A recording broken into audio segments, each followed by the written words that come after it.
Good evening मेरे प्यारे साथियों, आप सभी का स्वागत है द यूनिवर्सिटी ऑफ मैथमेटिक्स पर। और आज आप लोगों के लिए इंग्लिश बैच का शुरुआत है। ओके, तो आज हम लोग क्लास 12 का पहला चैप्टर यानी कि इलेक्ट्रोस्टैटिक पढ़ेंगे और कोशिश करेंगे सारा सिलेबस विद इन 2 मंथ में खत्म करने के लिए आप लोग के एग्जाम से पहले। ठीक है, तो हम लोग रिवीजन पहला जो आज का क्लास है आज थोड़ा स्लो होगा, बट कल से थोड़ा सा स्पीडली पढ़ाया जाएगा। ठीक है ना, कोई दिक्कत नहीं है, आज से देख सकते हैं आप लोग। तो सबसे पहला टॉपिक हम लोग पढ़ेंगे इलेक्ट्रोस्टैटिक। ठीक है, इलेक्ट्रोस्टैटिक में क्या क्या पढ़ने वाले हैं ये तो देख ही रहे हैं, एक एक करके सारा समझ में आएगा। ठीक है, आप लोग को सिलेबस वगैरह सब चीज पता होगा। लेकिन सबसे पहले बात बताते हैं, जो आप लोग का क्लास 12 का जो मैंने जो सिलेबस डिजाइन किया था वो आप लोग के एग्जाम के लिए था। ठीक है ना, तो इसमें से सबसे पहला अगर बात करते हैं इलेक्ट्रोस्टैटिक को, तो इलेक्ट्रोस्टैटिक में हम लोग 4 चैप्टर पढ़ना है। अगर बात करें तो क्या क्या मैंने डिवाइड करके बताया था। सबसे पहला में हम लोग को पढ़ना है चार्ज एंड इलेक्ट्रिक फील्ड के बारे में, फिर पढ़ेंगे इलेक्ट्रिक पोटेंशियल के बारे में, फिर पढ़ेंगे इलेक्ट्रिक फ्लक्स के बारे में, और फिर पढ़ेंगे हम लोग इलेक्ट्रिक कैपेसिटर के बारे में। जब हम लोग ये चारों पढ़ लेंगे तब हमारा समझ जाना कि इलेक्ट्रोस्टैटिक खत्म हो गया। आप लोग का बोर्ड एग्जाम में इलेक्ट्रोस्टैटिक कितना मार्क्स का आता है, तो 8 मार्क्स का आता है। कितना मार्क्स का आता है बोलो, 8 मार्क्स का आएगा, यानी कि ये चारों पढ़ेंगे तब। ठीक है, तो फायदा होगा बहुत ही अच्छा से। तो सबसे पहले हम लोग एक एक करके समझेंगे। सबसे पहला टॉपिक अगर बात करेंगे इलेक्ट्रोस्टैटिक में, तो हम लोग को पढ़ना है चार्ज एंड इलेक्ट्रिक फील्ड के बारे में पढ़ना है। ठीक है, क्या पढ़ना है बोलो, चार्ज एंड इलेक्ट्रिक फील्ड के बारे में। चलो, तो सबसे पहले हम लोग शुरुआत करते हैं और समझते हैं कि अगर हम लोग बात करें कि इलेक्ट्रोस्टैटिक का मतलब क्या होता है। ठीक है ना, व्हाट इज इलेक्ट्रोस्टैटिक्स, इलेक्ट्रोस्टैटिक्स। तो इलेक्ट्रोस्टैटिक को अगर गौर से देखो बाबू, तो यहां पे ना आप लोग को 2 चीज देखने को मिलेगा। सबसे पहले अगर बात करें यहां से यहां तक, तो इलेक्ट्रो का मतलब होता है इलेक्ट्रॉन। इलेक्ट्रो का मतलब क्या होता है बाबू, इलेक्ट्रॉन होता है ना। इलेक्ट्रो का मतलब होता है इलेक्ट्रॉन, ठीक है ना, इलेक्ट्रॉन। और स्टैटिक का मतलब अगर बात करें तो होता है रेस्ट। क्या होता है बोलो, रेस्ट होता है। यानी कि इलेक्ट्रॉन का मतलब अगर समझे तो इलेक्ट्रॉन को हम लोग बेसिकली क्या बोलते हैं बाबू, चार्ज बोलते हैं। क्या बोलते हैं भाई, इसको हम लोग क्या बोलते हैं बोलो, चार्ज बोलते हैं। इलेक्ट्रॉन है क्या, चार्ज है। तो इलेक्ट्रोस्टैटिक क्या है, इलेक्ट्रोस्टैटिक फिजिक्स का एक ऐसा ब्रांच है जहां हम लोग रेस्ट ऑफ चार्ज के बारे में पढ़ते हैं। किसके बारे में बोलो, रेस्ट ऑफ चार्ज के बारे में पढ़ते हैं। मतलब इस पूरे चैप्टर में अगर हम लोग बात करें तो आवेश जो है इंग्लिश ही बोलते हैं, चार्ज जो है, चार्ज जो है वो किसी पॉइंट पे टिका रहेगा। टिका रहने का मतलब रेस्ट पोजीशन पे रहेगा, किसी पॉइंट पर टिका रहेगा। टिका रहने का मतलब ये मूव नहीं करेगा, किसी पॉइंट पर क्या रहेगा बोलो, रेस्ट पोजीशन पर रहेगा। और इसी को हम लोग, इसी के बारे में जब हम लोग पढ़ते हैं, स्टडी करते हैं, इसी के बारे में, इसके इलेक्ट्रिक फील्ड होगा, इलेक्ट्रिक लाइंस ऑफ फोर्स होगा, और क्या क्या होगा, इलेक्ट्रिक पोटेंशियल होगा।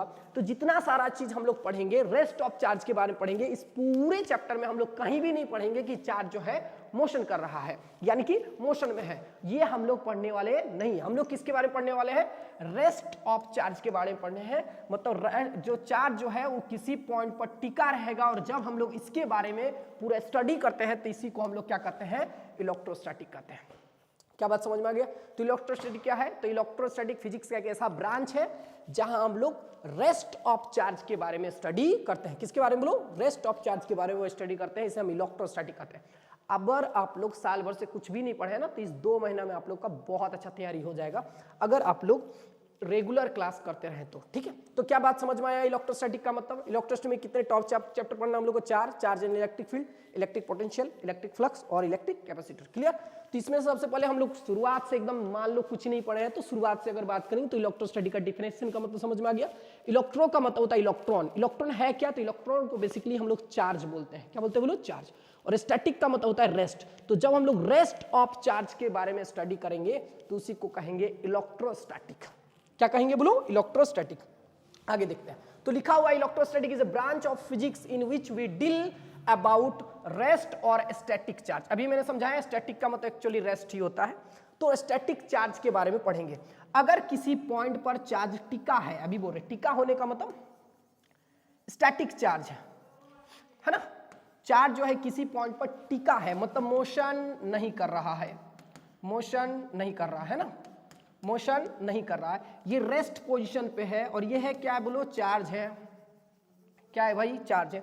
तो जब कोई चार्ज किसी पॉइंट पर टिका रहता है, और इसी के बारे में जब हम लोग स्टडी करते हैं तो इसी को हम लोग क्या कहते हैं, इलेक्ट्रोस्टैटिक कहा जाता है। क्या कहा जाता है बोलो, इलेक्ट्रोस्टैटिक। बात समझ में आ गया। तो electrostatic is the branch of physics in which we deal about static charge. Static charge के बारे में हम लोग क्या करते हैं बोलो, डील करते हैं। इसके बाद आने वाले चैप्टर में पढ़ाएंगे कि यही चार्ज जब मोशन करने लगेगा, किसी कंडक्टर में मोशन करने लगेगा, तो हम लोग इसी को बोलेंगे the rate of flow of charge. Rate of flow of charge बन के क्या बन जाएगा बोलो, बनेगा इलेक्ट्रिक करेंट। क्या बनेगा भाई, इलेक्ट्रिक करंट बनेगा। और अगला चैप्टर का नाम है इलेक्ट्रिक करंट और सेल।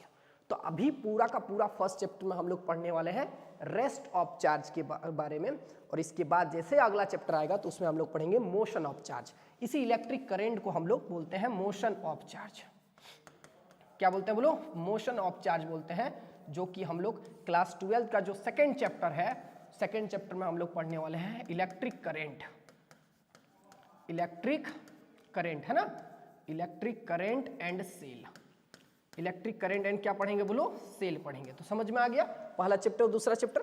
तो पूरा का पूरा फर्स्ट चैप्टर में हम लोग किसके बारे में पढ़ने वाले हैं, इलेक्ट्रोस्टैटिक यानी कि रेस्ट ऑफ चार्ज के बारे में पढ़ेंगे। बात समझ में आ गया, तो ये पूरा क्लियर है। अब आगे हम लोग बढ़ते हैं। देखो एक्चुअली सबसे पहले हम लोग थोड़ा सा ना कुछ एटॉम के बारे में डिस्कशन कर लेते हैं। हालांकि हम लोग फिजिक्स ही पढ़ रहे हैं, केमिस्ट्री तो पढ़ नहीं रहे हैं, बट थोड़ा सा यहाँ से भी एक दो सवाल आया हुआ है तो थोड़ा सा देख लेते हैं। अगर आप लोग कुछ भी नहीं जानते तो भी कोई दिक्कत नहीं है, और जानते हैं तो बहुत अच्छी बात है। अभी तक तो आप लोग बहुत सारा चीज जान गए होंगे, ठीक है ना। तो चलो देखते हैं। अगर बात करें बाबू, गौर से सुनना, अगर बात करें गौर से सुनना कि अगर मान लो कोई एटम है, तो एटम का सेंटर में अगर बोले तो एटम के बीच में क्या होता है, तो बोले सर न्यूक्लियस होता है ना। और अगर ये एटम है तो इसके चारों तरफ ऑर्बिट भी होगा, और इस ऑर्बिट में क्या चक्कर काटेगा बोलो, इलेक्ट्रॉन। इलेक्ट्रॉन क्या करता है बोलो, चक्कर काटता है। जो ऑर्बिट का जो सबसे लास्ट वाला ऑर्बिट होता है इसको बोलते हैं आउटर मोस्ट शेल बोलते हैं, या फिर इसमें जितना सारा इलेक्ट्रॉन रहेगा इस इलेक्ट्रॉन को हम कहते हैं वैलेंस इलेक्ट्रॉन। क्या कहते हैं बोलो, वैलेंस इलेक्ट्रॉन। इतना तो पता होगा क्या कहते हैं बोलो, वैलेंस इलेक्ट्रॉन। बाकी छोड़ो। तो किसी भी एटम का जो बीच में होता है इसको हम लोग क्या बोलते हैं बोलो, न्यूक्लियस बोलते हैं। न्यूक्लियस कैसा चार्ज होता है बोलो, पॉजिटिव चार्ज होता है। इतना तो जानते होंगे। चलो एक बात और बताते हैं, गौर से सुना, कुछ लिखा हुआ है total mass of atom exist on nucleus. यानी कि जो किसी भी एटम का सारा मास है वो किसी भी एटम के न्यूक्लियस में क्या होता है, एग्जिस्ट होता है। इसी बिचवा में सारा एटम का मास क्या रहेगा बोलो, एग्जिस्ट करेगा। किस फॉर्म में एग्जिस्ट करता है भाई, तो अगर बात करें तो एज ए न्यूट्रॉन और प्रोटॉन के फॉर्म में क्या करेगा बोलो, एग्जिस्ट करेगा। क्या बोले, समझ में आया। फिर से बहुत सिंपल है। तो जैसे कि ये कोई एटम है, तो एटम का ये रहा न्यूक्लियस और ये रहा ऑर्बिट। इलेक्ट्रॉन हमेशा ऑर्बिट में चक्कर काटता है, इतना आप लोग को पता है। ऑर्बिट मतलब इलेक्ट्रॉन जो है कहाँ चक्कर काटेगा बोलो, ऑर्बिट में चक्कर काटेगा। और इसके नाभिक में अगर न्यूक्लियस बोले तो न्यूक्लियस में क्या होता है, न्यूक्लियस में इतना पढ़े होंगे, न्यूक्लियस में होता है न्यूट्रॉन और होता है प्रोटॉन। न्यूट्रॉन पर कोई चार्ज नहीं होता है, प्रोटॉन पर चार्ज होता है, पॉजिटिव चार्ज होता है। आगे जाके पढ़ाएंगे, ठीक है।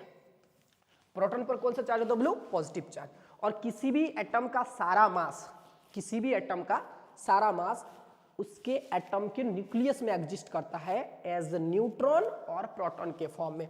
अगर बोल सकते हैं मास ऑफ एटम, तो मास ऑफ एटम को हम लोग ए से डिनोट करेंगे। किसी भी एटम में, किसी भी एटम का मास उसके न्यूक्लियस में एग्जिस्ट करेगा एज ए न्यूट्रॉन और प्रोटॉन। तो अगर मास निकालना है, मान लो इस एटम का हमको मास निकालना है, तो फॉर्मूला क्या बनेगा, A equal to N plus P, मतलब न्यूट्रॉन और प्लस प्रोटॉन, है ना। न्यूट्रॉन और प्रोटॉन को जोड़ देंगे तो क्या निकल जाएगा बोलो, एटम का मास निकल जाएगा। तो ये फॉर्मूला हो गया, mass of the atom A equal to N plus P. और यहां से नंबर ऑफ न्यूट्रॉन अगर निकाल ले तो number of neutron N equal to क्या हो जाएगा बोलो, ए माइनस पी। क्या हो जाएगा बोलो, ए माइनस पी। क्या बात समझ में आया, गौर से सुनना, ठीक है। यहां तक तो बात समझ में आया। क्या समझे कि किसी भी एटम का सारा मास उसके न्यूक्लियस में एग्जिस्ट करता है एज ए न्यूट्रॉन और प्रोटॉन, ठीक है। तो ए इक्वल टू होगा एन प्लस पी और एन इक्वल टू होगा ए माइनस पी। बात समझ में आ गया। मान लो, देखो गौर सुनना, और थोड़ा सा यहाँ क्या लिखा हुआ है, any element can be represented as. मान लो कि कोई भी एलिमेंट है, कोई भी एलिमेंट है, सोडियम है होगा, कैल्शियम होगा, आयरन होगा, कुछ भी होगा, किसी भी एलिमेंट को हम लोग मान लेते हैं कि इस प्रकार रिप्रेजेंट कर रहे हैं एक्स से। किससे रिप्रेजेंट कर रहे हैं बोलो, एक्स से। तो एक्स क्या है, एनी एलिमेंट है। तो यहां जो इसका नीचे में जो जेड लिखा हुआ है, जेड को हम लोग बोलते हैं एटॉमिक नंबर। क्या बोलते हैं बोलो, एटॉमिक नंबर, ठीक है। और ए को क्या बोलते हैं, एटॉमिक मास, ए को क्या बोलेंगे एटॉमिक मास। तो किसी भी एलिमेंट को हम लोग अगर x के रूप में रिप्रेजेंट करें तो नीचे वाला जो z दिख रहा है उस z को हम लोग बोलते हैं नंबर ऑफ एटॉमिक नंबर, क्या बोलेंगे एटॉमिक नंबर, और ए को क्या बोलेंगे एटॉमिक मास। ठीक है, एटॉमिक मास। ठीक है, x क्या है एनी एलिमेंट है, a equal to mass of atom, z equal to atomic number. एक चीज और आप लोग पढ़े होंगे कि किसी भी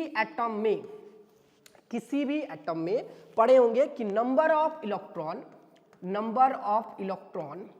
equal to number of proton, पढ़े होंगे क्या, number of electron equal to number of proton equal to number of atomic number, मतलब एटॉमिक नंबर है ना, एटॉमिक नंबर तीनों क्या होता है बोलो बराबर होता है, एटॉमिक नंबर तीनों क्या होता है भाई बराबर होता है, ये आप लोग पढ़े होंगे। तो क्या क्या मैंने बातें सिखाया कि किसी भी एटम का सारा मास उसके न्यूक्लियस में एग्जिस्ट करता है ना। किसी भी एलिमेंट को अगर हम x के रूप में रिप्रेजेंट करें तो नीचे जो z लिखेंगे z को हम लोग एटॉमिक नंबर कहेंगे, a को एटॉमिक मास कहेंगे। नंबर ऑफ अगर बात करें एटॉमिक मास का फॉर्मूला तो a इक्वल टू होगा n प्लस पी, और एटॉमिक नंबर का फॉर्मूला हो जाएगा सॉरी नंबर ऑफ न्यूट्रॉन का फॉर्मूला हो जाएगा n equal to a minus P. ये सब आप लोग ऑलरेडी जानते हैं। ठीक है, और एक चीज आप लोग पढ़े होंगे कि किसी भी एटम में number of electron, number of proton और नंबर ऑफ मतलब एटॉमिक नंबर, ये तीनों बराबर होता है किसी भी एटम में। ठीक है, अब गौर समझना, यहाँ तक तो समझ में आ गया ना। चलो अब हम लोग यहाँ सवाल जो एग्जाम में पूछा हुआ था ये 2018 में आया हुआ सवाल था।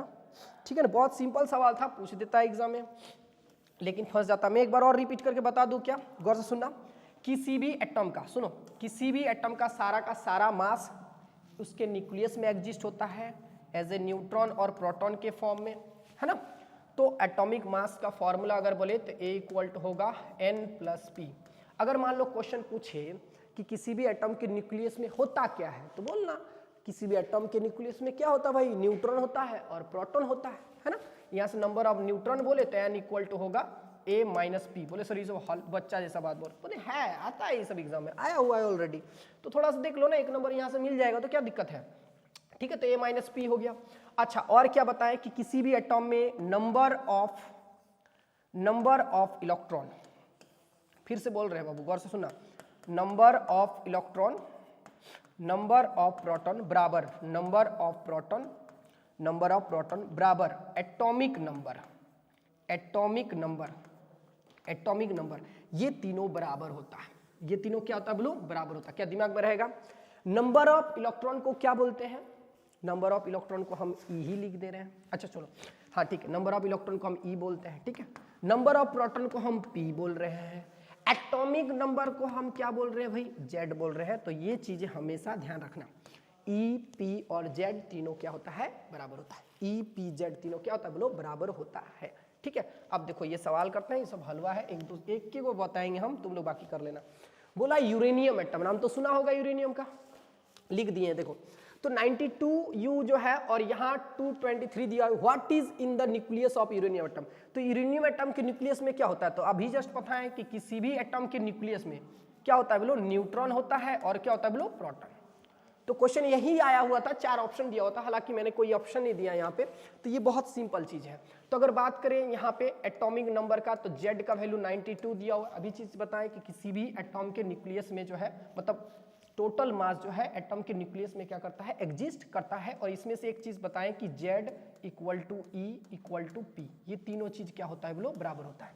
ठीक है, तो यहां से देखो Z इक्वल टू आ गया 92, E इक्वल टू भी होगा 92, यानी कि नंबर ऑफ इलेक्ट्रॉन कितना हो गया 92, नंबर ऑफ प्रोटॉन कितना हो गया बोलो 92 हो गया, है ना। और एटॉमिक मास बोले तो atomic mass A equal to हो गया 236, यही है ना 236। और यहां से हमको नंबर ऑफ न्यूट्रॉन चाहिए। क्वेश्चन पूछा हुआ था कि what is in the nucleus of uranium atom. तो यूरेनियम एटम के न्यूक्लियस में क्या होता है न्यूट्रॉन होता है प्रोटॉन, लेकिन 4 ऑप्शन देके पूछेगा कि कितना, है ना। तो पहले एक तो बात समझ में आएगा कि 92 प्रोटॉन होगा, है ना। अब चाहिए हमको नंबर ऑफ न्यूट्रॉन। तो नंबर ऑफ न्यूट्रॉन का फॉर्मूला अभी जस्ट बताएं, A इक्वल टू कितना होता है, A इक्वल टू होता है n प्लस पी। यहाँ से n निकाल लेंगे तो A माइनस हो जाएगा P। A का वैल्यू कितना है 236 और माइनस P का वैल्यू कितना है भाई, P का वैल्यू है 92। यहां से सॉल्व करेंगे तो 146 आएगा, 146। इसका आंसर एक्चुअली क्या होगा, इसका आंसर जो होगा वो देख सकते हैं 92 प्रोटॉन, ठीक है, 92 प्रोटॉन एंड 146 न्यूट्रॉन, 146 न्यूट्रॉन, और ये हमारा क्या होगा बोलो, आंसर होगा। ठीक है, तो इस तरह करके सवाल आया हुआ है। अब ये सब समझ में आ गया, थोरियम का भी बना लेंगे, सेम टू सेम वही लगाना है। यहाँ देखो क्या दिया हुआ है, जेड का वैल्यू 90, उसके बाद ये है ए का वैल्यू, ये ए है ना ऊपर वाला, बोले एनी एटम या फिर any element can be represented as X, X को कोई भी एलिमेंट बोलेंगे, और यहाँ पर बोलेंगे जेड, इसको बोलेंगे एटॉमिक नंबर, इसको क्या बोलेंगे, एटॉमिक मास। ये चीज दिमाग में रखना, तो ए इक्वल टू होता है n प्लस पी, है ना, और यहाँ से n इक्वल टू होगा a माइनस पी। बस एक सवाल यहाँ से आता है इसलिए, बाकी कोई मतलब नहीं हम लोग को इस सब से। ठीक है, बाकी यहाँ करेंगे तो 2 कितना होगा, 232 आएगा, और उसके बाद यहाँ से नंबर ऑफ न्यूट्रॉन काउंट कर लेना, फॉर्मूला लगाना और सॉल्व कर लेना। ठीक है, अब हम लोग ये सब कर लेना, ये सब सिंपल चीज है, ये सब हो जाएगा, ये सब हम लोग को पढ़ना भी नहीं है।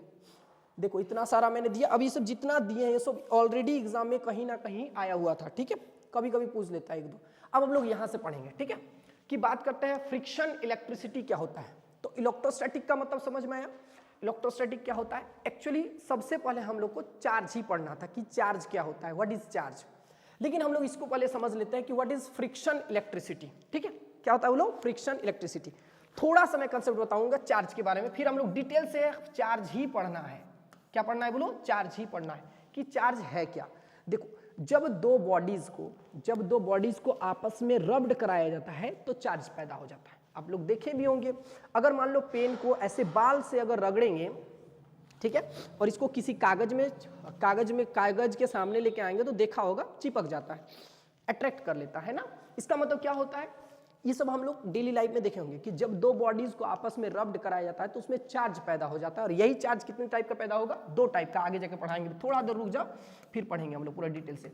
एक होता है पॉजिटिव चार्ज और एक होता है नेगेटिव चार्ज। यानी कि चार्ज कितने प्रकार का बाबू, 2 प्रकार का, 2 टाइप का, एक होता है पॉजिटिव चार्ज, एक होता है नेगेटिव चार्ज। लेकिन इसको थोड़ा समझ लेते हैं, व्हाट इज फ्रिक्शन इलेक्ट्रिसिटी क्या होता है। ठीक है, गौर से सुनना, क्या लिखा हुआ है, when 2 bodies are rubbed together then charge is produced. जैसे 2 बॉडीज को आपस में रब्ड किया जाता है, रगड़ा जाता है, तो क्या पैदा हो जाता है, चार्ज। वही 2 टाइप का चार्ज पैदा होगा, या तो पॉजिटिव होगा या तो नेगेटिव। बोला due to this electric current supply through any conductor, और इसके कारण क्या होता है, किसी भी कंडक्टर में इलेक्ट्रिक करंट सप्लाई होता है। Actually this current is produced by friction. Actually जो यहाँ पे करंट पैदा हुआ है वो करंट किसकी वजह से, फ्रिक्शन के वजह से पैदा हुआ है, इसलिए इसे it is called friction electricity. इसलिए इसे क्या कहा जाता है बोलो, फ्रिक्शन इलेक्ट्रिसिटी कहा जाता है। इसी को इलेक्ट्रोस्टैटिक बोलेंगे, इसी चीज को हम लोग इलेक्ट्रोस्टैटिक भी बोलते हैं। क्या बात समझ में आ गया, इलेक्ट्रोस्टैटिक, इसी को हम लोग इलेक्ट्रोस्टैटिक भी बोलेंगे। ठीक है, बात समझ में आ गया। नेक्स्ट आते हैं, ये सब चीज लिख लेना, ये सब नॉर्मल चीज है। ठीक है, अब आते हैं व्हाट इज चार्ज। चार्ज क्या है, तो charge is a physical quantity due to this electric current supply through any conductor. तो चार्ज एक फिजिकल क्वांटिटी है जो किसी भी कंडक्टर में क्या होता है, इसी के कारण क्या होता है, इलेक्ट्रिक करंट सप्लाई होता है। ठीक है ना।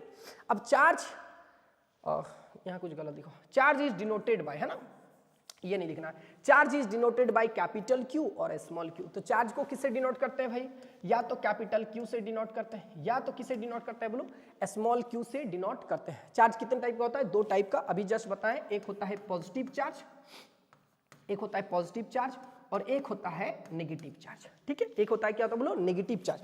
और भी हम लोग डिटेल से भी बात करेंगे जस्ट। ठीक है, तुरंत गौर से सुनना, यहां तक तो पढ़ लिए। ये देखो, ये पहले और थोड़ा समझते हैं।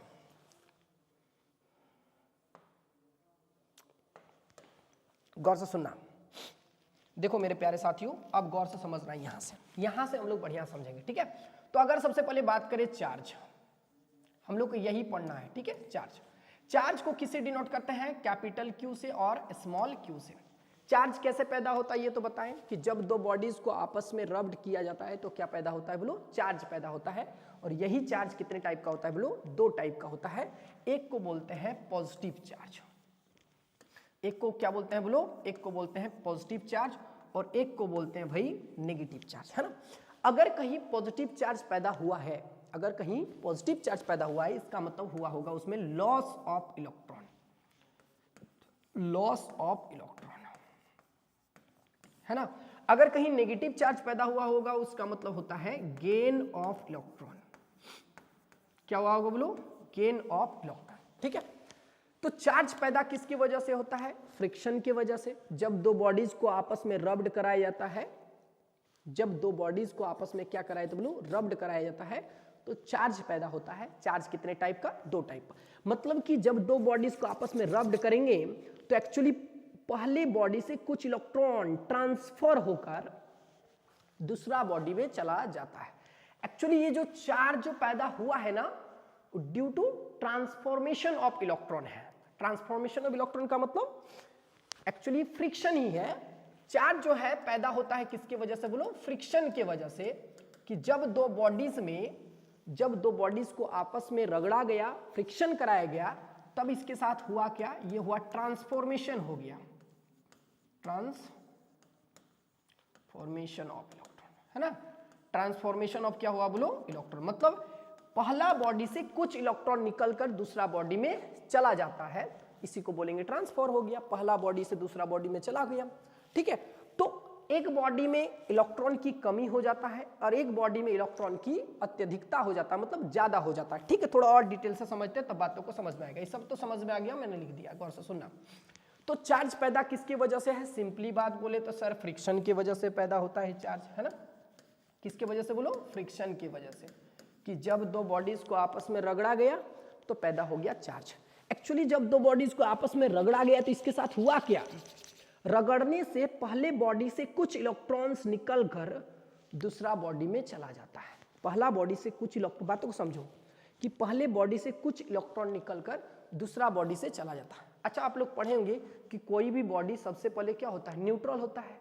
सबसे पहले कोई बॉडी क्या होता है बोलो? न्यूट्रल होता है। हम लोग समझते हैं कि किस बॉडी में कितना चार्ज पैदा हुआ है और किस बॉडी में कितना चार्ज नहीं होता है पैदा, ये समझते हैं। थोड़ा सा एग्जांपल लेंगे तो समझ में आएगा बढ़िया, है ना। देखो, एक थोड़ा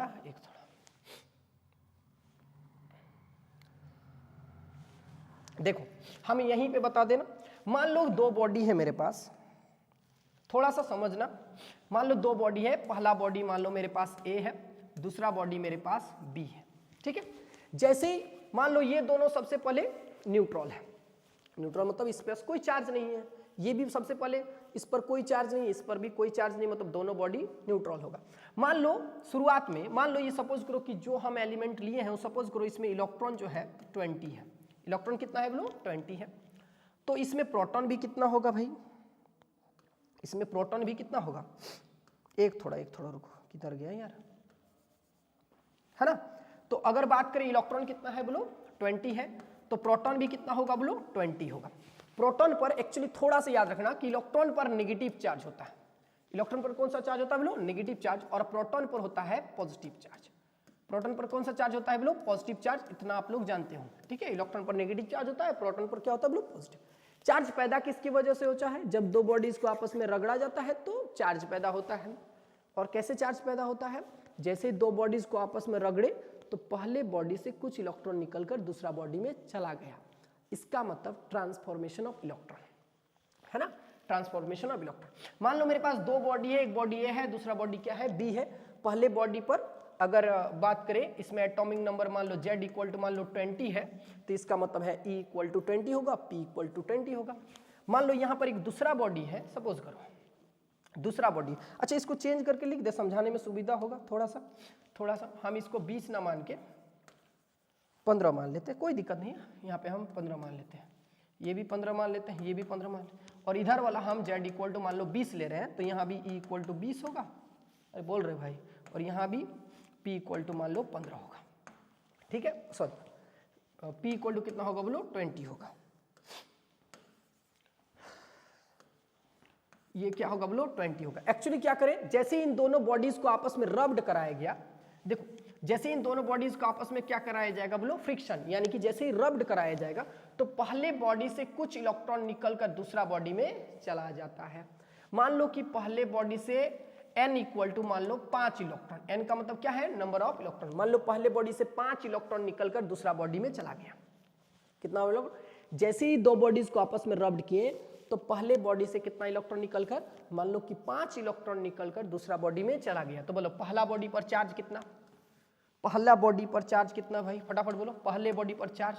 बोले सर अच्छा प्रोटॉन का क्या ट्रांसफॉर्मेशन होगा, बिल्कुल नहीं, प्रोटॉन तो न्यूक्लियस में होगा ना, बहुत अंदर है, जो भी होगा आउटर मोस्ट ऑर्बिट में जो इलेक्ट्रॉन होगा जिसे वैलेंस इलेक्ट्रॉन करेंगे वही ट्रांसफर होगा, क्योंकि बाहर में है, वो लूजली न्यूक्लियस के साथ क्या रहता है, बॉन्डिंग रहता है, इस वजह से। तो गौर से प्रोटॉन का कभी भी ट्रांसफॉर्मेशन नहीं होता है, किसका होता है बोलो, इलेक्ट्रॉन का। ये भी वेरी इंपॉर्टेंट पॉइंट है, याद रखना। तो मान लो जैसे ही दो बॉडीज को आपस में रब्ड कराया गया, पहला बॉडी से 5 इलेक्ट्रॉन निकलकर दूसरा बॉडी में चला गया, तो पहले बॉडी पर चार्ज कितना हो गया आप बताओ। बोले सर यहाँ 15 इलेक्ट्रॉन था, 5 तो चला गया, मतलब इसमें हुआ क्या, इसमें हुआ लॉस ऑफ इलेक्ट्रॉन। क्या हुआ, लॉस ऑफ इलेक्ट्रॉन, है ना, बोलो लॉस ऑफ इलेक्ट्रॉन, इसमें हुआ लॉस ऑफ इलेक्ट्रॉन। और इसमें क्या हुआ भाई, इसमें हुआ गेन ऑफ इलेक्ट्रॉन, है ना, गेन ऑफ इलेक्ट्रॉन। थोड़ा सा लिख लेना कॉपी पे, इसको बोलते हैं लॉस ऑफ इलेक्ट्रॉन। और यहाँ क्या हुआ बोलो, गेन ऑफ इलेक्ट्रॉन। इसमें 5 इलेक्ट्रॉन निकल के गया तो इसमें 5 इलेक्ट्रॉन की कमी हुआ, ये 5 इलेक्ट्रॉन इसमें घुसा, इसमें 5 इलेक्ट्रॉन ज्यादा हो गया। अब अगर बात करें तो इलेक्ट्रॉन की संख्या इसमें कितना है भाई, तो इसमें कितना है, तो इसमें हम बोले कि बोले सर 10, लेकिन प्रोटॉन कितना है, बोले सर P = 15, है ना। बचेगा कितना बताओ, तो बोलेंगे यहाँ 5 प्रोटॉन ज्यादा, बोलो हाँ, है ना, क्योंकि 5 इलेक्ट्रॉन चला गया था, मतलब इसमें जो बचेगा, जो भी इसमें चार्ज पैदा होगा, पॉजिटिव चार्ज पैदा होगा, क्योंकि नंबर ऑफ प्रोटॉन अब क्या हो गया, यहाँ पे ज्यादा हो गया। इसका मतलब इसमें जैसे ही लॉस ऑफ इलेक्ट्रॉन होता है तो प्रोटॉन बढ़ जाता है। प्रोटॉन बढ़ने का क्या, प्रोटॉन बढ़ा तो कहीं से आया था क्या, नहीं, तो ऑलरेडी पहले से ही था। यानी कि इसके मतलब इसमें जो चार्ज पैदा होगा, कौन सा चार्ज पैदा होगा, प्रोटॉन ज्यादा होने के कारण इसमें कौन सा charge, positive charge. Positive charge बोले सर कितना पॉजिटिव चार्ज पैदा होगा, बोले सर जितना इलेक्ट्रॉन छोड़ के गया था उतना इलेक्ट्रॉन के बराबर पॉजिटिव चार्ज, है ना।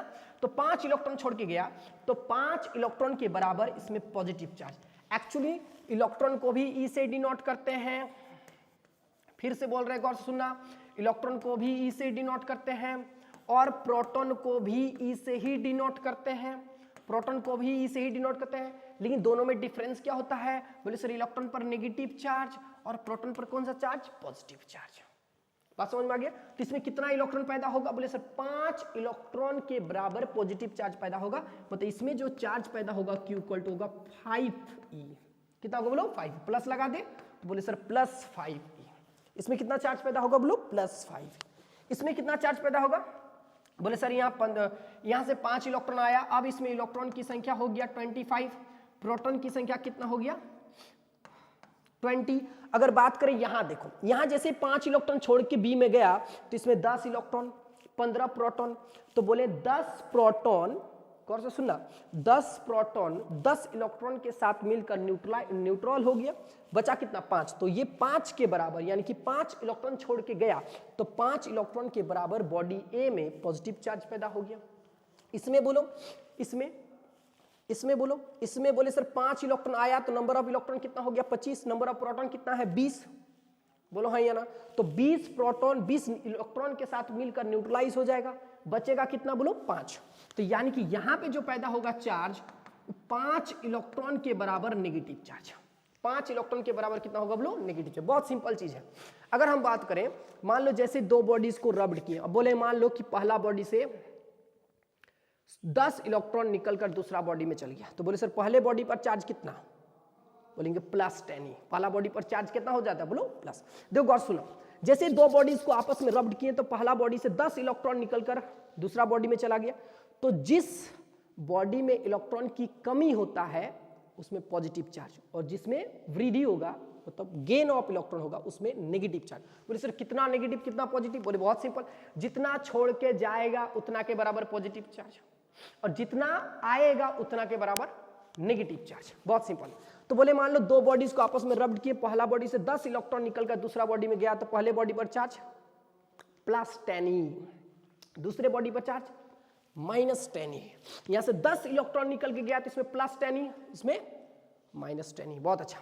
मान लो उसी तरह दो बॉडी को आपस में रब्ड किए, पहला बॉडी से मान लो 100 इलेक्ट्रॉन निकल कर गया, कितना इलेक्ट्रॉन 100 इलेक्ट्रॉन, 100 इलेक्ट्रॉन निकला, यहां से 100 इलेक्ट्रॉन निकला तो इस बॉडी पर चार्ज बोले सर +100e, लो हाँ या ना +100e, इसमें बोले सर -100E, क्योंकि यहाँ 100 निकल रहा है तो यहाँ पे 100 पॉजिटिव, यहाँ 100 घुस रहा है तो यहाँ 100 नेगेटिव। ठीक है, उसी तरह मान लो पहला बॉडी से 1000 इलेक्ट्रॉन निकलकर दूसरा बॉडी में गया तो पहले बॉडी पर चार्ज प्लस 1000E, बोला है ना, मतलब 1000 इलेक्ट्रॉन के बराबर इसमें क्या पैदा होगा, पॉजिटिव चार्ज, इसमें 1000 इलेक्ट्रॉन के बराबर नेगेटिव चार्ज। उसी तरह मान लो कि जैसे दो बॉडीज को आपस में रब्ड किए तो पहला बॉडी से मान लो n इलेक्ट्रॉन निकलकर दूसरा बॉडी में गया तो पहले बॉडी पर चार्ज प्लस Ne, दूसरा बॉडी पर चार्ज माइनस Ne, समझ में आ गया।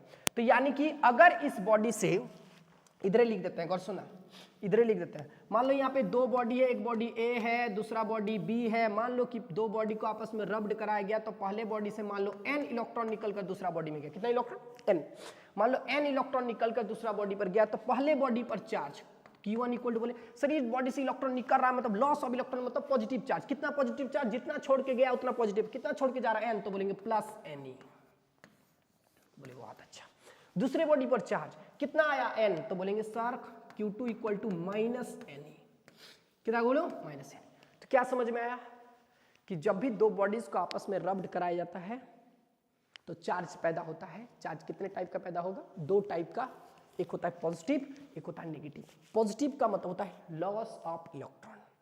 अगर कोई बॉडी क्वेश्चन पूछा भी है what do you mean by positive charge, positive charge का मतलब क्या होता है, पॉजिटिव चार्ज का मतलब होता है loss of electron, loss of electron. अच्छा एक बात बताओ, अगर इसमें लॉस ऑफ इलेक्ट्रॉन हो रहा है, अगर इसमें लॉस ऑफ इलेक्ट्रॉन तो लॉस ऑफ मास भी होगा, बोले हाँ, तो एक बात और याद रखना, लॉस ऑफ मास भी होगा।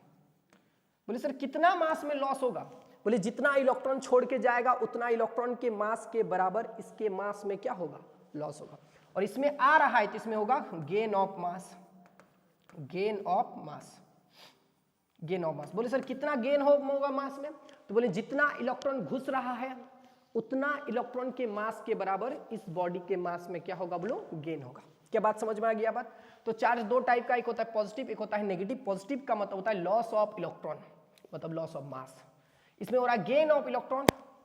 नेगेटिव का मतलब होता है गेन ऑफ इलेक्ट्रॉन, मतलब गेन ऑफ मास। कोई दिक्कत है, बोले सर कितना पॉजिटिव और कितना नेगेटिव चार्ज पैदा होगा, बोले जितना इलेक्ट्रॉन छोड़ के जाएगा उतना इलेक्ट्रॉन के बराबर इसमें पॉजिटिव चार्ज, और जितना इलेक्ट्रॉन आएगा उतना इलेक्ट्रॉन के बराबर इसमें नेगेटिव चार्ज। तो ये सारा चार्ज बात समझ में आ गया। एक फॉर्मूला भी बन गया, Q1 इक्वल, याद रखना Q का एक फॉर्मूला होता है।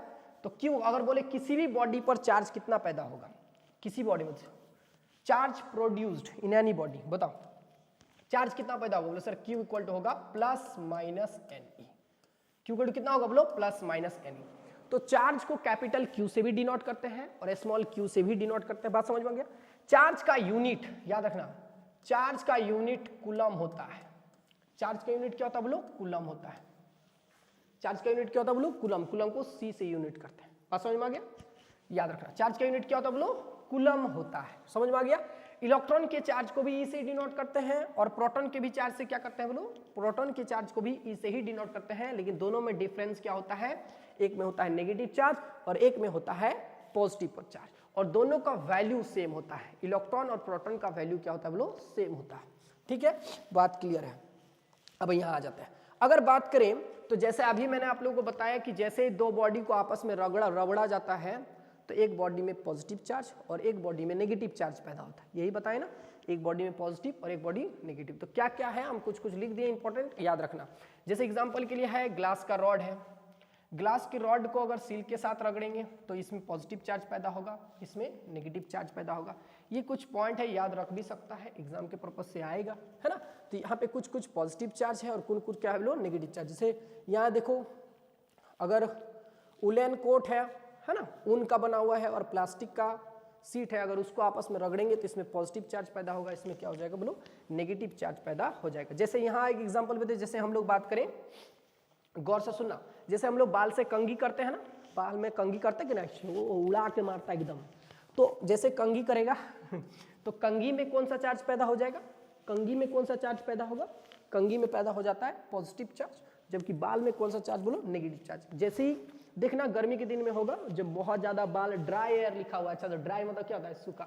तो ड्राई एयर, तो ड्राई एयर मतलब सूखा बाल में जैसे कंघी मारेगा ऐसे, उसके बाद कंघी को सामने लो तो बाल खड़ा हो जाएगा। तो खड़ा होने का रीजन क्या होगा, अभी आगे जाके पढ़ाएंगे कि पॉजिटिव और नेगेटिव चार्ज के बीच अट्रैक्शन फोर्स होता है और अट्रैक्शन फोर्स के कारण बाल क्या हो जाता है बोलो, खड़ा हो जाता है। ये सब चीज देखे होंगे।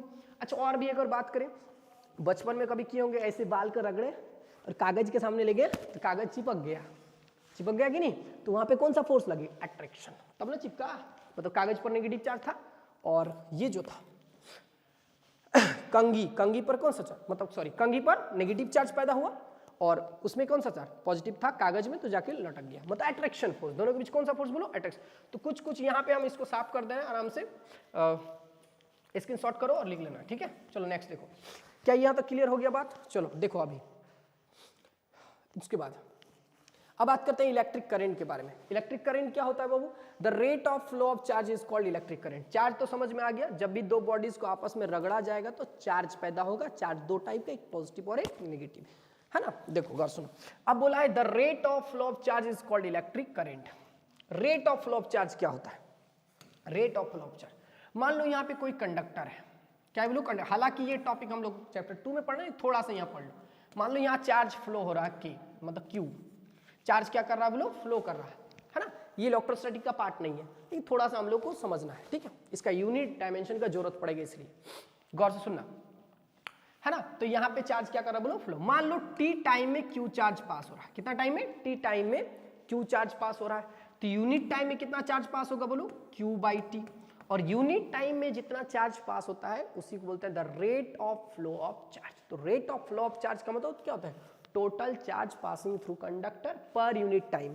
यूनिट टाइम में जितना चार्ज पास होगा उसी को क्या बोलेंगे, the rate of flow of charge. Rate of flow of charge is called electric current. Electric current को आई से डिनोट करेंगे और आई इक्वल टू होगा क्यू बाई टी। इसीलिए आई इक्वल टू होता है, इसलिए आई इक्वल टू होता है क्यू बाई टी। क्या बात समझ में आ गया। इसका यूनिट डायमेंशन का अगर बात करें तो, यूनिट डायमेंशन का बात करें तो, है ना, इसको थोड़ा और हम लोग ऐसे भी लिख सकते हैं, अभी जस्ट समझाएं। Q का formula I equal to, Q के जगह हम लिख सकते हैं प्लस माइनस एन ई, अभी समझाएं, प्लस माइनस एन ई और बाई टी, ये भी फॉर्मूला हम लोग यूज कर सकते हैं ना। अब यहाँ से यूनिट डायमेंशन थोड़ा निकाल लेते हैं, यूनिट ऑफ आई, है ना। तो इलेक्ट्रिक करंट का यूनिट एम्पियर होता है, एम्पियर। तो एम्पियर को कैपिटल, ठीक है, एम्पियर होता है, ठीक है। इलेक्ट्रिक करंट का यूनिट क्या होता है बोलो, एम्पियर। और भी क्या होता है गौर से सुना, चार्ज का यूनिट अभी जस्ट बताएं कूलम होता है। टाइम का यूनिट क्या होता है, सेकंड। सॉल्व करेंगे आएगा कूलम पर सेकंड, और इसी को हम लोग बोलते हैं एम्पियर। क्या बोलते हैं बाबू, एम्पियर बोलते हैं। एम्पियर को ए से डिनोट करते हैं, समझ में आ गया। तो इलेक्ट्रिक करंट का यूनिट क्या होता है बोलो, एम्पियर होता है। अगर इसका डायमेंशन फॉर्मूला बात करें तो क्लास 11 में आप लोग को पढ़ाएंगे कि इलेक्ट्रिक करंट एक फंडामेंटल फिजिकल क्वांटिटी था और इसका डायमेंशन फॉर्मूला होता है कैपिटल ए। क्या होता है बोलो, कैपिटल ए। और कहीं कहीं हम लोग कैपिटल आई भी यूज करते हैं। क्या यूज करते हैं लोग, कैपिटल आई भी यूज करते हैं। तो ये बात यूनिट डायमेंशन याद रखना, एक नंबर में यूनिट डायमेंशन भी आता है, ठीक, कहीं पे। क्या बात समझ में आया। अब यहाँ पे कुछ एक्स्ट्रा बता रहे, गौर से सुनना, गौर से सुनना। अभी हम बताएं, देखो जस्ट नोट करके लिख लेना। अभी जस्ट पढ़ाएं कि किसी भी बॉडी पर जो चार्ज पैदा होता है, चार्ज का फॉर्मूला बोलो Q equal to plus minus N. Charge का फॉर्मूला क्या पढ़ाएं बोलो, Q equal to plus minus N. किसी भी बॉडी पर चार्ज क्या पैदा होगा, या तो प्लस एन पैदा होगा या तो माइनस एन पैदा होगा। यानी किसी बॉडी में या तो पॉजिटिव चार्ज पैदा होगा या तो नेगेटिव चार्ज। और ये चार्ज पैदा कैसे होता है, due to transformation of electron. जब एक बॉडी दूसरे बॉडी को आपस में रब्ड कराएंगे तो पहले बॉडी से कुछ इलेक्ट्रॉन निकलकर दूसरा बॉडी में चला जाता है। तो जिस बॉडी से इलेक्ट्रॉन निकलता है उसमें पॉजिटिव चार्ज, और जिस बॉडी में इलेक्ट्रॉन घुसता है उसमें नेगेटिव चार्ज। यानी कि किसी भी बॉडी पर जो चार्ज पैदा होगा वो Q इक्वल टू होगा प्लस माइनस एन ई, जहां n को हम लोग क्या बोलेंगे, नंबर ऑफ इलेक्ट्रॉन। n को क्या बोलेंगे बोलो, नंबर ऑफ इलेक्ट्रॉन। ये चीज बताएं। इलेक्ट्रिक करंट का भी फॉर्मूला बताएं, I equal to Q by T. Sorry, electric current का फॉर्मूला क्या पढ़ा है बोलो, I equal to Q by T. I equal to Q by T, यहां से हम लोग Q निकाल सकते हैं, तो Q इक्वल टू होता है बोलो I और इंटू टी। I और इंटू टी, यूनिट ऑफ, यहां से निकाल लेंगे unit of charge Q। Unit of charge क्या होगा, देखो इलेक्ट्रिक करंट का यूनिट होगा एम्पियर और टाइम का यूनिट क्या होगा, सेकंड, यानी कि एम्पियर सेकंड। एम्पियर सेकंड को ही हम लोग यहाँ क्या बोलते हैं बोलो, कूलम बोलते हैं। क्या बोलते हैं बोलो, कूलम। कूलम किसका नाम है ये तो जानता ही, छोड़ो ये नहीं लिखते हैं, सीधे लिख देते हैं सी, है ना। क्या होता है बोलो, कूलम, ठीक है। तो एम्पियर सेकंड को ही क्या बोलते हैं, कूलम। अब इसका डायमेंशन फॉर्मूला इंपॉर्टेंट है। Dimension formula. तो डायमेंशन फॉर्मूला क्या होगा, देखो इसको देख के बना लेना। देखो एम्पियर का डायमेंशन फॉर्मूला कैपिटल ए है ना, और सेकंड का dimension formula capital T. Second का डायमेंशन फॉर्मूला क्या होता है बोलो, कैपिटल टी। अगर क्लास 11 में थे तो पढ़े होंगे, हम फिर से लिख दे रहे हैं। मास का यूनिट होता है केजी और इसका डायमेंशन फॉर्मूला होता था कैपिटल एम।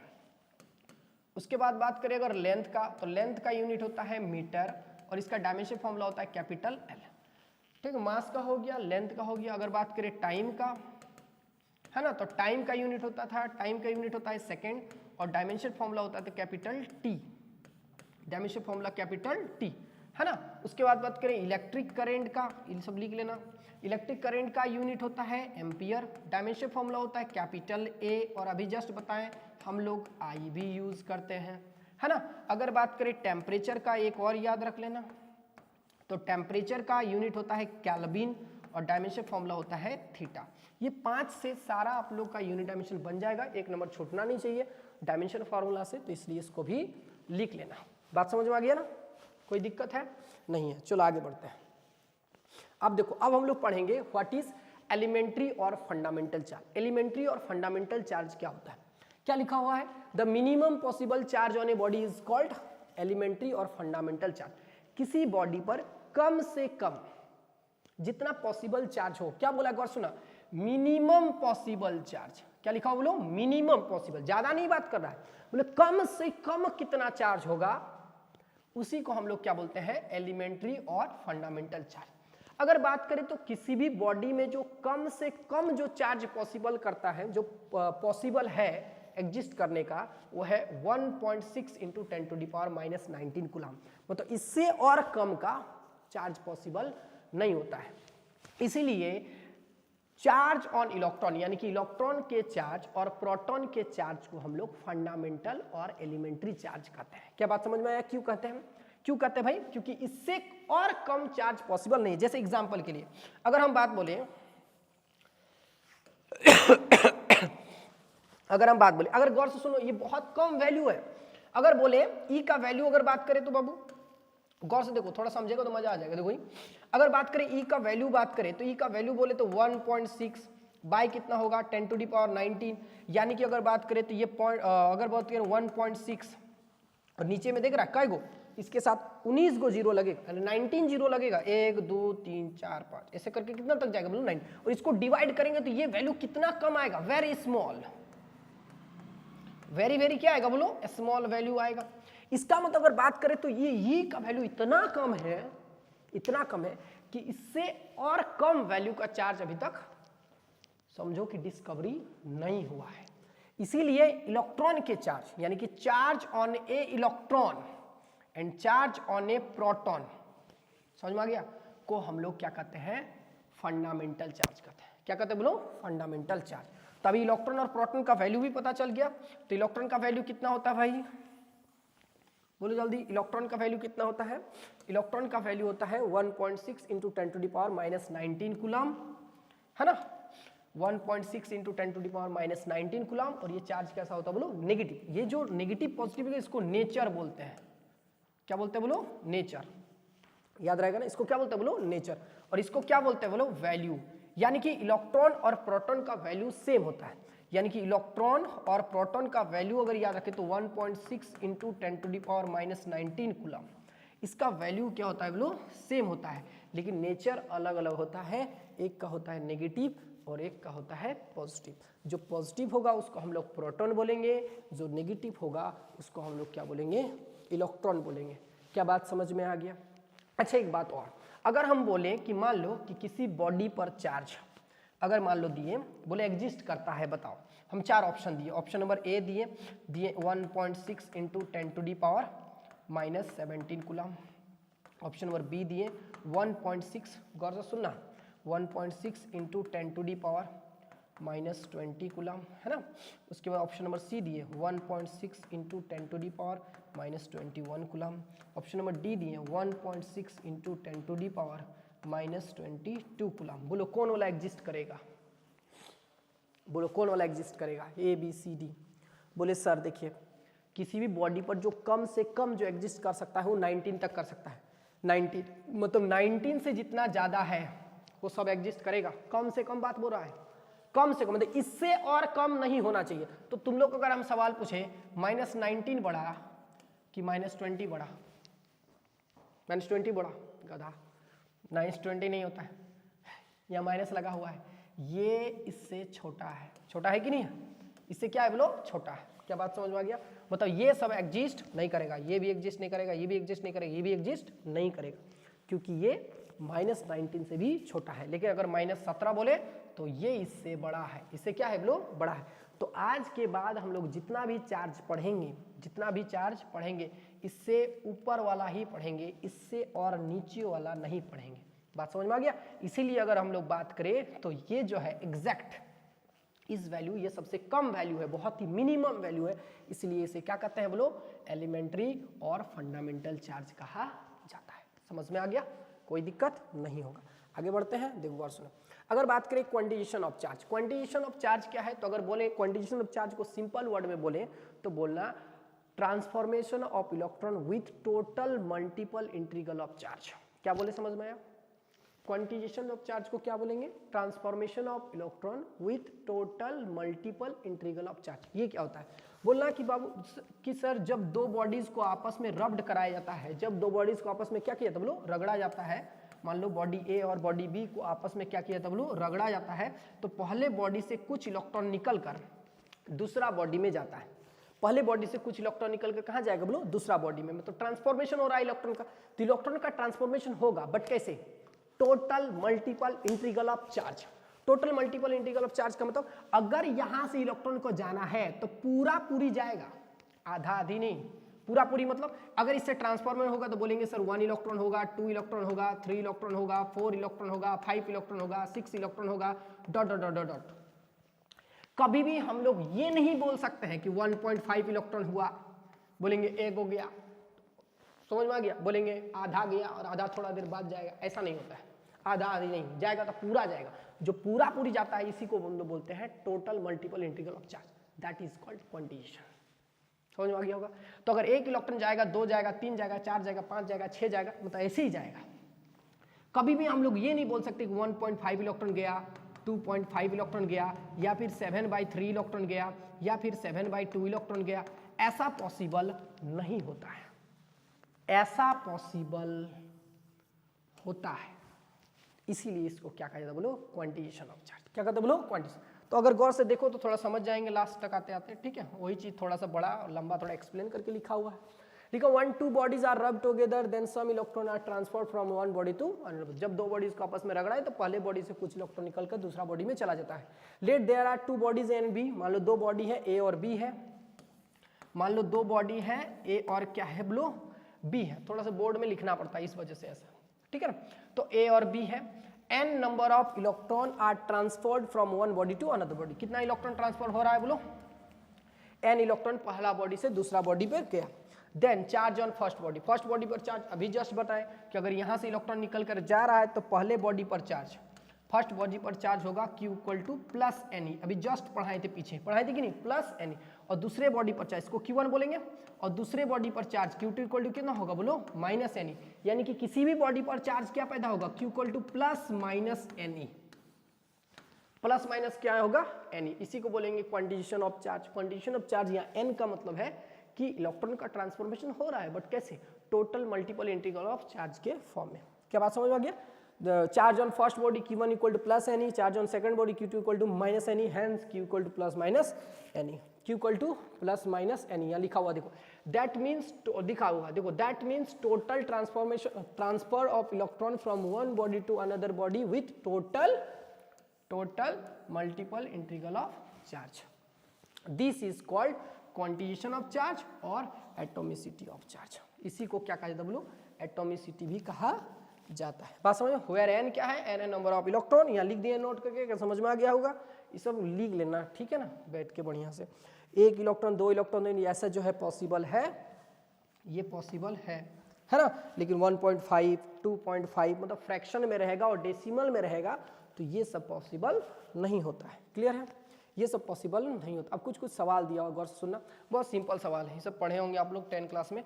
अभी नॉर्मल ही है, नेक्स्ट क्लास धीरे धीरे लेवल बढ़ेगा, आज फर्स्ट क्लास है इसलिए थोड़ा नॉर्मल सवाल, ठीक है। गौर सुन, how many electrons are in 1 coulomb charge, ये सब पढ़े होंगे, रटा होगा आप लोग को पता है। तो बोला how many electrons are in 1 coulomb charge, तो 1 कूलम चार्ज में कितने इलेक्ट्रॉन होता है, यही ना। तो सबसे पहले अगर बात करें चार्ज का वैल्यू, तो चार्ज का वैल्यू 1 कूलम दिया हुआ है ना। और क्या हुआ, इलेक्ट्रॉन का वैल्यू आप लोगों को पता है equal to 1.6 into 10⁻⁻19 coulomb. Value बात कर रहे हैं, नेचर का बात नहीं कर रहे हैं, नेचर बात करते नेगेटिव लिख देते हैं, ठीक है ना। चलो, तो इलेक्ट्रॉन का वैल्यू कितना होता है 1.6 इंटू 10⁻⁻19 कूलम। पूछा है नंबर ऑफ इलेक्ट्रॉन। क्या नंबर कभी भी नेगेटिव होता है क्या, नंबर कभी भी नेगेटिव होता है, बिल्कुल नहीं, नंबर कभी भी नेगेटिव नहीं होता, याद रखना। नंबर भी नेगेटिव, नेवर भी नेगेटिव, नंबर कभी भी नेगेटिव नहीं होता है। जैसे हम अगर बोले कि मेरे साथ 5 फ्रेंड है, 5 दोस्त है, तो क्या 5 फ्रेंड जो है, क्या बात समझ में आ रहा है, क्या 5 फ्रेंड्स बोलेंगे, ऐसे बोल सकते हैं कि मेरे पास -5 फ्रेंड्स है, ऐसा नहीं बोल सकते हैं, बिल्कुल नहीं। तो नंबर कभी भी नेगेटिव नहीं होता, ठीक है, तो याद रखना इसे। तो यहाँ पे हम नंबर निकाल रहे हैं तो ये हमेशा पॉजिटिव में ही आएगा। गौर सुनना, अभी जस्ट पढ़ा है Q = प्लस माइनस एनी, तो एनी लिख देते हैं क्योंकि हमको नंबर का बात करेंगे तो कोई मतलब नहीं होगा उसका, तो एन इक्वल होगा क्यूब। अरे भाई देखो, प्लस और माइनस चार्ज को बताता है कि चार्ज कैसा प्रोड्यूस हुआ है, या तो नेगेटिव चार्ज है कि पॉजिटिव चार्ज है, बात समझ में आ रहा है, ठीक है। तो एन का फॉर्मूला ये देखो, Q = एनी, बताओ Q = अभी बस पढ़ा है प्लस माइनस एनी। तो प्लस माइनस क्या बताता है कि जब दो बॉडीज को आपस में रब्ड कराया जाता है तो 2 टाइप का चार्ज पैदा होता है, या तो पॉजिटिव या तो नेगेटिव। ये चीज बताता है ना, हमको नंबर निकालना है कि नंबर ऑफ इलेक्ट्रॉन, क्या लिखो, how many electrons are in 1 coulomb charge, कि 1 कूलम चार्ज कितने इलेक्ट्रॉन होते हैं। मतलब कहने का मतलब है कि कितना इलेक्ट्रॉन किसी बॉडी को दे कि वो मिलके 1 कूलम बनाए। तो 1 कूलम एक्चुअली क्या है, कलेक्शन ऑफ इलेक्ट्रॉन। बात करें तो क्या है लोग, कलेक्शन ऑफ इलेक्ट्रॉन है कि कुछ, अगर बात करें, देखते हैं थोड़ा पहले सॉल्व करते हैं फिर मीनिंग बताएंगे, एग्जैक्ट समझ में आएगा। देखो, अगर n = Q/E करे तो n का वैल्यू अगर बात करें यहाँ Q के जगह कितना डालें 1, बहुत अच्छा, और E का वैल्यू डालें 1.6 इंटू 10⁻⁻19। ये पॉइंट हटाएंगे, यहाँ 10 लग जाएगा, n का वैल्यू 10/16, और ये टर्म ऊपर जाके पॉजिटिव हो जाएगा, मतलब 19। बोलो हाँ, ये ना, सॉल्व करेंगे कितना आएगा 0.625 आएगा ना, इंटू 10⁻, क्या आएगा बोलो 19। अभी जस्ट बोले कि सर इलेक्ट्रॉन तो कभी डेसिमल में होता नहीं होता है, नंबर जाएगा तो पूरा ट्रांसफॉर्मेशन एकदम total multiple integral of charge के रूप में होगा, जाएगा तो 1 गो, नहीं तो 2 गो, नहीं तो 3 गो, नहीं तो 4 गो, ऐसे जाएगा, पूरी जाएगा। तो करो ना, यहाँ बहुत ज्यादा देख रहा है, यहाँ हम लोग के पास बहुत है, इसको इधर करो तो 6.1 ले जाते हैं, 6.25 इंटू 10⁻, क्या आएगा बोलो 18। ये total number of multiple of charge है सर डेसिमल। अरे भाई यहाँ है मेरे पास बहुत ज्यादा है, देख रहा है कि नहीं देख रहा है, यहाँ पे बहुत ज्यादा है, तो ये डेसिमल में नहीं है, चिंता मत करो, ठीक है। तो अगर हम बोले कि सर 1 कूलम चार्ज में कितने इलेक्ट्रॉन होते हैं, तो याद रखना, पढ़े होंगे कि 1 कूलम चार्ज जो है 6.25 इंटू 10⁻18 इलेक्ट्रॉन, यानी कि अगर किसी बॉडी को 6.25 इंटू 10⁻18, 10⁻18 का मतलब समझ रहा है, बहुत ज्यादा नहीं समझ रहा है, 10⁻18 का मतलब क्या होता है बोलो, बहुत ज्यादा। इतना इलेक्ट्रॉन जब हम किसी बॉडी को दे देंगे, बोले लो लो लो ऐसे करके दे देंगे, तो इतना इलेक्ट्रॉन जब मिल जाएगा, इकट्ठा हो जाएगा, यहाँ पे मान लो इस बॉडी को हमको 1 कूलम चार्ज देना है, 1 कूलम चार्ज देने के लिए इतना इलेक्ट्रॉन चाहिए, इतना इलेक्ट्रॉन जब यहाँ हम दे के भर देंगे, इतना इलेक्ट्रॉन जब दे के हम यहाँ क्या कर देंगे बोलो, भर देंगे, तब हम क्या बनेगा बोलो 1 कूलम चार्ज बनेगा। तो 1 कूलम चार्ज एक्चुअली है क्या, actually this is a collection of electron. इतना इलेक्ट्रॉन को जब कलेक्ट करेंगे तब हमारा क्या बनेगा 1 कूलम चार्ज बनेगा। कितना बनेगा बोलो 1 कूलम चार्ज। क्या बात समझ में आ गया, इसके बाद वाला भी बन जाएगा, तो बोलो 1 माइक्रो कूलम बोला है कि 1 माइक्रो कूलम चार्ज क्या होता है, बहुत सिंपल, तो सिर्फ हम चार्ज का वैल्यू समझा देते हैं। 1 माइक्रो कूलम, माइक्रो का वैल्यू देखो 3-4 चीज याद रखना। सबसे पहले याद रखना माइक्रो का वैल्यू 10⁻⁻6 होता है। मिली का भी वैल्यू याद रखना, इसको मिली पढ़ते हैं, 10⁻³ होता है ना। क्या है मिली माइक्रो। नैनो आता है, नैनो का वैल्यू 10⁻⁻9। पीको का भी आता है, पीको का वैल्यू 10⁻⁻12। ये सब फेमस है, आते रहता है ना। उसके बाद अगर याद रखें किलो का पढ़ा होगा 10⁻³ होता है। मेगा का पढ़ा होगा, मेगा का वैल्यू 10⁻6 होता है। जीगा भी पढ़ा होगा, जीगा का वैल्यू 10⁻ क्या होता है बोलो 9 होता है। तो ये सब चीज आप लोग को याद रखना है।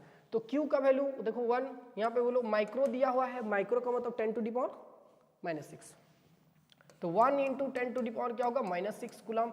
E का वैल्यू 1.6 × 10⁻−19 कूलम, है ना। हमको चाहिए n चाहिए, फिर वही फार्मूला लगाएंगे Q = NE, plus minus NE होता है, तो वो तो बताता है, लिख दे रहे हैं प्लस माइनस क्या होता है बाबू NE। तो क्या नंबर कभी नेगेटिव होता है? बिल्कुल नहीं। तो यहाँ से n = सीधे हम लोग लिखेंगे Q/E, और इस फॉर्मूला में Q का वैल्यू डालेंगे, E का वैल्यू डालेंगे, और हम लोग क्या कर लेंगे बोलो, सॉल्व कर लेंगे। ठीक है, बन जाएगा, ये सब सिंपल चीज़ है। उसके बाद बात करते हैं, यहाँ पे Q का वैल्यू दिखा देते हैं, तो दिया हुआ 1 नैनो कूलम दिया हुआ है, तो सिमिलर है, तो ये नैनो की जगह डालेंगे 1 × 10⁹ कूलम। E का वैल्यू पता है, n निकालना है, कोई दिक्कत नहीं है, बन जाएगा। ये सब सिंपल चीज़ है। ये चीज़ बोले how many electrons are in 1 pico coulomb, तो पिको कूलम चार्ज में कितने इलेक्ट्रॉन्स होते हैं? नेक्स्ट क्लास अच्छा लेवल वाला सवाल मिलेगा, टेंशन मत लो, अभी स्टार्टिंग था इस वजह से, आज लेक्चर पहला था तो दिक्कत नहीं करना। यहाँ भी Q का वैल्यू बात करें तो 1 पिको कूलम है ना, इक्वल टू 1 × 10⁻−12 है ना कूलम, और E का वैल्यू पता है 1.6 × 10⁻−19 कूलम, है ना। और यहाँ पे बात करें तो Q = फिर वही कहानी plus minus NE, but number कभी भी नेगेटिव नहीं होता, तो कोई मतलब नहीं है माइनस प्लस का, Q/E लिख के हम लोग सॉल्व कर सकते हैं। कोई दिक्कत है क्या? नहीं है। कुछ बातें दे रहे हैं, नोट करके लिख लो, ये बहुत जरूरी है। ठीक है, नोट करके, ठीक है। और आज की कथा हम लोग समाप्त करेंगे, नेक्स्ट क्लास फिर से मिलेंगे हम लोग और अच्छा टॉपिक शुरू करेंगे। तो कुछ बातें जो याद करने वाली चीज़ें हम दे रहे हैं, जिसे हम बात करें यहाँ सबसे पहले चार्ज ऑफ इलेक्ट्रॉन का value Babu, charge of electron या माइनस लगा दे रहे हैं, समझ में आ गया, इलेक्ट्रॉन का बात हो रहा है। 1.6 × 10⁻−19 कूलम, याद रहेगा। चार्ज ऑफ प्रोटॉन का बात करें तो यहाँ प्लस लगा दे रहे हैं, 1.6 × 10⁻−19 कूलम, है ना। उसके बाद आता है mass of electron. Mass of electron पता है क्या? नहीं पता तो देखो 9.1 × 10⁻−31 kg, याद रहेगा। उसके बाद अगर बात करें आगे मास ऑफ प्रोटॉन का वैल्यू, तो मास ऑफ प्रोटॉन का वैल्यू कितना होता है? 1.67 × 10⁻−27 kg, है ना। मास ऑफ न्यूट्रॉन का वैल्यू प्रोटॉन के वैल्यू के ही बराबर लगभग माना जाता है, तो 1.67 × 10⁻27 kg, ये भी हो गया। अब एक बात और, जो न्यूट्रॉन है, न्यूट्रॉन पर कोई चार्ज नहीं होता, ये सब जानते होंगे। न्यूट्रॉन पर कोई चार्ज नहीं होता है, याद रखना। न्यूट्रॉन न्यूट्रल नाम से पता चल रहा है, न्यूट्रॉन न्यूट्रल है, इस पर कोई चार्ज नहीं होता है, याद रखना। इलेक्ट्रॉन पर नेगेटिव चार्ज, प्रोटॉन पर पॉजिटिव चार्ज। ठीक है, अब मिलते हैं हम लोग नेक्स्ट क्लास। आज कमेंट करके जरूर बताइए कि आप लोगों का क्लास कैसे लगा, और ऐसे ही आप लोग को इंटरेस्टिंग और बहुत ही अच्छे सवाल के साथ मिलते हैं next class. Thank you very much.